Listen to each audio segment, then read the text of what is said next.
కళ్యాణ లక్ష్మి షాదీ ముబారక్ చెక్కుల పంపిణీ కార్యక్రమంలో చాలా మంది బంగారం అడుగుతారు. నేను కూడా మైక్లు విన్నారు. ఇంకెప్పుడు వస్తుంది సార్, 2.5 సంవత్సరాలు అవుతుంది, మా బంగారం కావాలి కదా. మేము అల్లునికి మాటిచ్చినాం, మా బిడ్డకు మాటిచ్చినామని.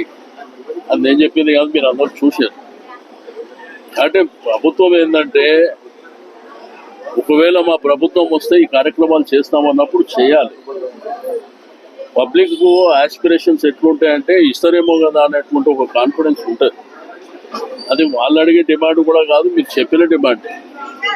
కాబట్టి వీరంతా తొందరగా ఇస్తే బాగుంటుందని నా సూచన. ఎందుకంటే చాలా మంది వెయిట్ చేస్తారు. దీంట్లో పేద మధ్యతరగతి కుటుంబాల వాళ్ళందరూ కూడా వెయిట్ చేస్తారు. కాబట్టి ఒకవేళ ఇస్తే వాళ్ళకే బాధ్యత ఉంటుంది, లేకపోతే అల్టిమేట్గా అనుభవిస్తారు.